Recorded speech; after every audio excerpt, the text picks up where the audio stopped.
একটা ছোট্ট পুতুল দিয়ে বানানো মিষ্টি গোপালের এই ভিডিওটা ফেসবুক আর ইনস্টাগ্রামে আবারও লাখ লাখ ভিউ পেয়েছে।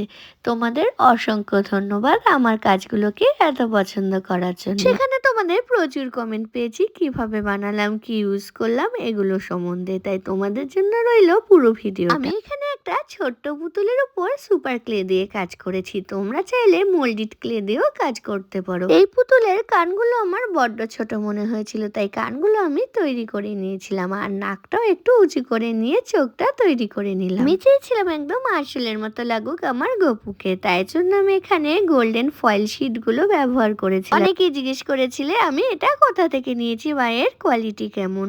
আমি অনলাইন থেকে এটা নিয়েছি এবং এটা এখনো পর্যন্ত খুব সুন্দর রয়েছে। তবে এর উপরে জল দেবে না, তাহলে পরবর্তীকালে সেটা ধীরে ধীরে নষ্ট হয়ে যেতে পারে। আমার মনে হয় গপু সোনার চোখ আঁকা সব থেকে মেন পার্ট, কারণ চোখের সৌন্দর্যটাই সব থেকে আসল। চোখ সবার আগে মন কাড়ে। আমি সুন্দর করে এখানে চোখ আঁকার চেষ্টা করেছি আর কালার করার জন্য এখানে আমি অ্যাক্রিলিক কালার ইউজ করেছি। চোখের ভেতরে কালার করার জন্য এখানে আমি স্কাই ব্লু কালারের সাথে ডিপ ব্লু কালারে একটু শেড করে নিয়েছি, তাতে কালারটা আরো সুন্দর লাগছিল।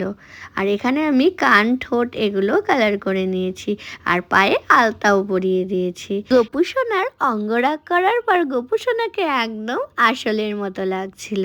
সত্যি বলতে সামনে থেকে কেউ দেখে বুঝতেই পারছিল না এটা একটা পুতুল দিয়ে তৈরি।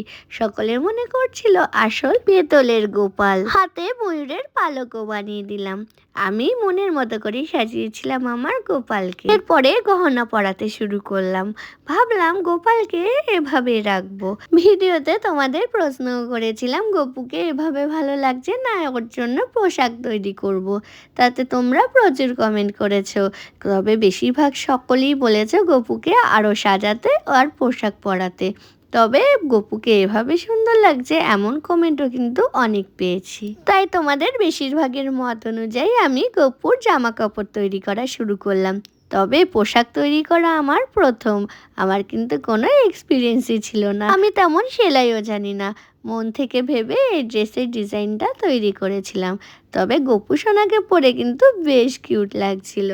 মুখটা দেখে মনে হচ্ছিল আমার গপুর সোনারও এই ড্রেসটা অনেক পছন্দ হয়েছে।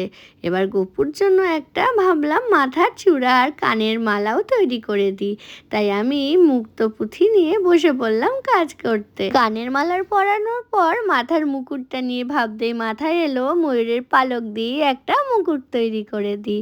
আর ময়ূরের পালক দিয়ে আর কিছু স্টোন পার্লের চেন দিয়ে আমি এই মুকুটটা তৈরি করে দিলাম। আঠা দিয়ে মুকুটটা লাগানোর পর মাথায় এলো লাড্ডু গোপালের হাতে একটা লাড্ডুও দিতে হবে, তাই ক্লে দিয়ে একটা লাড্ডু তৈরিও করে দিয়েছিলাম। এই যে সেজে গুজে রেডি আমার মিষ্টি গোপাল।